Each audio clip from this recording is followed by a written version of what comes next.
First trade और आज की ओपनिंग पॉजिटिव हो सकती है क्योंकि कल मार्केट्स डे हाई पर बंद हुए थे और आज एसजीएक्स निफ्टी भी अच्छी बढ़त दिखा रहा है, तो एक अच्छी ओपनिंग की एक्सपेक्टेशंस कर सकते हैं। न केवल अच्छी डाटा है बल्कि खबरें भी काफी स्ट्रांग है। कल तो सरकारी बैंकों का दिन, आज निजी बैंक का दिन हो सकता है। बीएचईएल का एनालिसिस हमने आपके सामने रखा और साथ ही रख रहे हैं कि हेवल्स और लॉयड इलेक्ट्रिक की डील भी हो सकती है।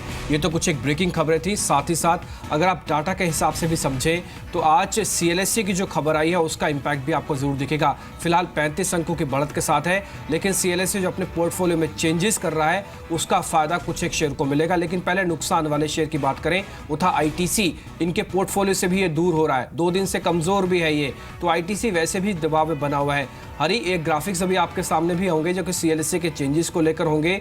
उसमें कुछ एक कंपनीज के वेटेज को बढ़ाया और घटाया जा रहा है, उसमें आईटीसी एक चिंता की बात है।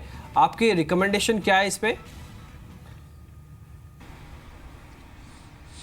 नहीं, मैं ट्रेडिशनली आईटीसी पे हमेशा नेगेटिव रहा हूं। मैं कभी उनके बिजनेस का बहुत बड़ा एक फॉलोअर रहा नहीं हूं। और देखिए इनका जिस तरह से जीएसटी का जो स्ट्रक्चर आ रहा है, मैं मानता हूं कि there will be very steep tax as far as cigarettes is concern. तो मेरे ख्याल से the reason probably CLSA is removing it is that they are expecting that GST में एक बहुत बड़ा धक्का आईटीसी को लग सकता है। ऑलरेडी आई थिंक मार्केट्स में काफी डिमांड है, ग्रुप्स के काफी डिमांड है कि पिनल रेट लगाया जाए। तो I think short to medium term outlook ITC पे काफी नेगेटिव लग रहा है। I would agree with them for removing ITC from their buy list. ITC, HUL और मारुति सुजुकी तीनों पर अपना वेटेज रिड्यूस किया है सीएलएसए ने, और बाहर क्या है टाटा मोटर्स को। और टाटा मोटर्स के अर्निंग्स के बाद हमने देखा भी था ज्यादातर ब्रोकर हाउसेस ने अपने टारगेट्स भी ट्रिम किए हैं और सीएलएसए ने तो इनफैक्ट सेल की रेटिंग दी थी। इंडिकेटिव एक्शन शुरू हो चुका है और एज एक्सपेक्टेड निफ्टी 8800 के ऊपर, इनफैक्ट 8847 के लेवल शुरुआत में देखे जा रहे हैं, यानी 70 अंकों की बढ़त।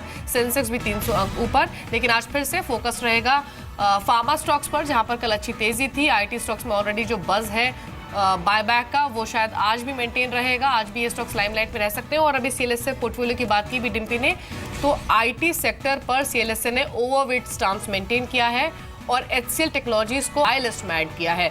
तो आईटी पर आप ध्यान दे सकते हैं, प्राइवेट बैंक्स पर फोकस रहेगा। बातचीत करेंगे आगे इन एडिशंस की, लेकिन इस बीच रुपए की ओपनिंग हुई है और 17 पैसे की कमजोरी के साथ रुपया खुला है अभी 67.07 के लेवल्स पर। तो रुपए की एक कमजोर ओपनिंग हुई है, लेकिन इंडिकेटिव एक्शन में स्ट्रेंथ दिखा रहा है निफ्टी, क्योंकि एसजीएक्स निफ्टी से अच्छा इंडिकेशन मिला था। मिस्टर महाजन, आखिरी क्वेश्चन होगा आपसे। 2 चीजें, एक तो अभी सीएलएसए मॉडल पोर्टफोलियो में जो बदलाव हो रहे हैं उसी को आगे कंटिन्यू करते हुए 2 चीज जानना चाहती हूँ। तो टाटा मोटर्स पर अर्निंग के बाद ब्रोकर हाउसेस काफी नेगेटिव हुए और सीएलएसए ने तो अपनी मॉडल पोर्टफोलियो से हटा दिया है। और दूसरा, आईटी पर ओवरवेट स्टांस, एचसीएल टेक का इंक्लूजन, आप कैसे देखते हैं इसे?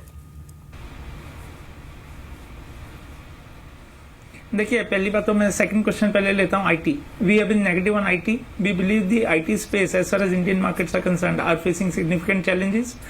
The growth rate has come down to higher single digit, which is not very exciting. और ऐसा नहीं है कि challenges खत्म हो गए हैं। Still we believe US में जो वीजा इशू चल रहा है, that could further put pressure as far as IT is concerned.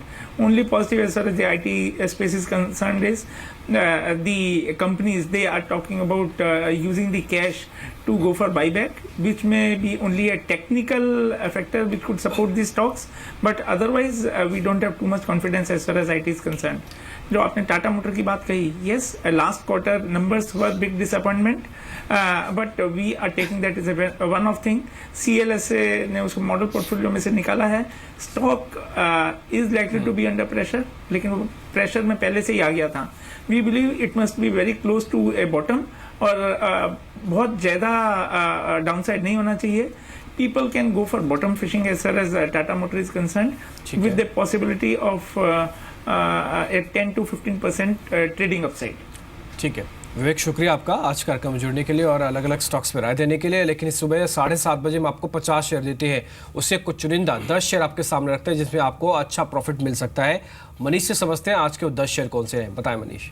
Dhanbad Nifty 10 के 10 शेयर ऐसे हैं जिसमें कि तेजी देखने को मिल सकती है। इसमें जो पहला शेयर होगा आईओसी होगा, जिसमें मजबूती देखने को मिल सकते हैं। शेयर वैसे भी ऑल टाइम हाई पे ट्रेड करा। इसके अलावा निफ्टी 50 इंडेक्स में शामिल होगा। उसकी वजह से हमको लगता है कि शेयर तेजी देखने को मिल सकती है। 390 रुपये का आपको इसमें टारगेट रखना होगा, 370 रुपये का लेकिन इसमें स्टॉप लॉस होगा। अगला जो शेयर होगा एचडीएफसी बैंक होगा, जिसमें कि आज के ट्रेड में मजबूती देखने को मिल सकती है। बीते सत्र में थोड़ी मजबूती देखने को मिली थी, आज 1390 रुपये तक का लक्ष्य देखने को मिल सकता है। प्री ओपनिंग में देखिए करीब 9% के आसपास की मजबूती ये दिखा रहा। खबर अब ये आ रही है कि आरबीआई ने जो बैंक में FPI खरीद पे जो पाबंदी थी उसको हटाइए, ये एक बेहद पॉजिटिव ट्रिगर है। तो आज के लिए HDFC बैंक पे भी नजर बना के चल सकते हैं। इसके अलावा केन इंडिया होगा, ये शेयर जो है नवंबर 2014 के बाद सबसे ऊपरी स्तर पे बंद हुआ है। लगातार हम देख रहे हैं कि शेयर में एक अच्छी तेजी देखने को मिल रही है। 300 रुपये का आपको इसमें लक्ष्य रखना होगा। आज के ट्रेड में 284 रुपये का, लेकिन आपको इसमें स्टॉपर्स लगाना होगा। बीते सत्र में आखिरी घंटे में शेयर में एक अच्छे वॉल्यूम के साथ मजबूती देखने को मिली थी।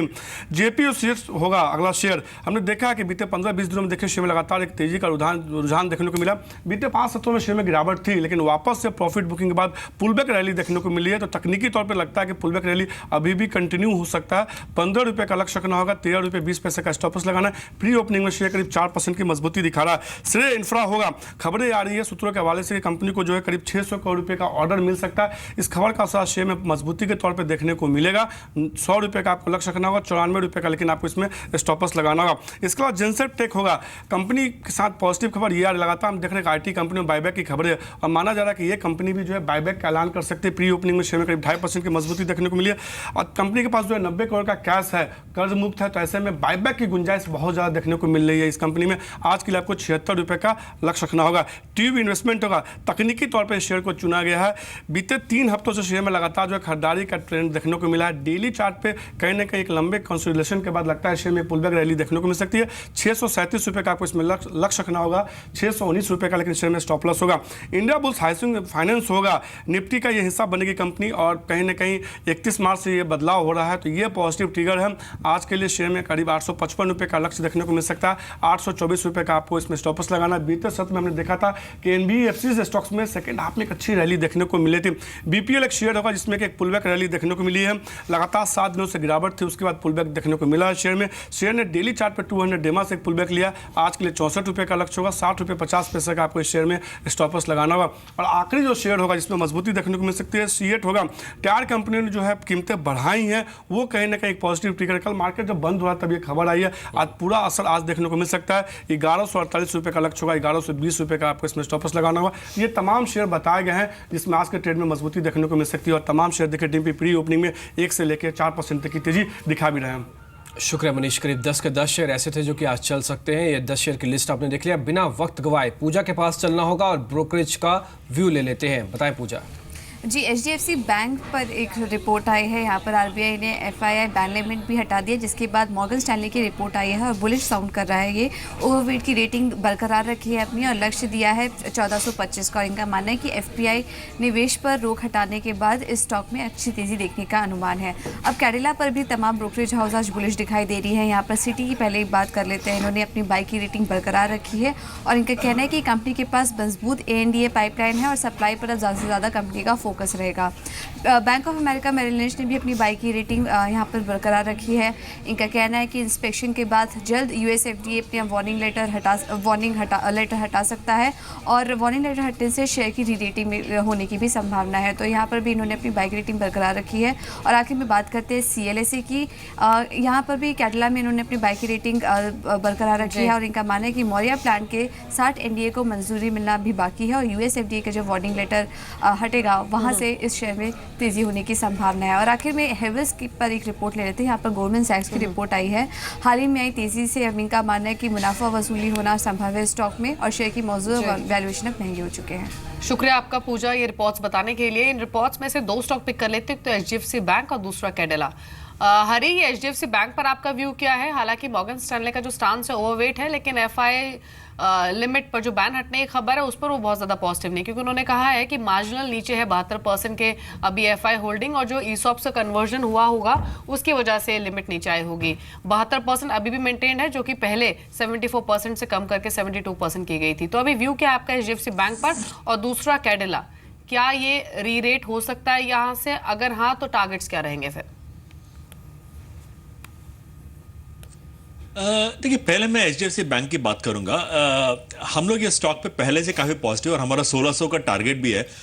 मैं सहमत हूं कि आई थिंक जो FPI का लिमिट बढ़ा है उससे HDFC बैंक को खास फर्क नहीं पड़ने वाला, क्योंकि it is always been one of the most preferred stocks within banking.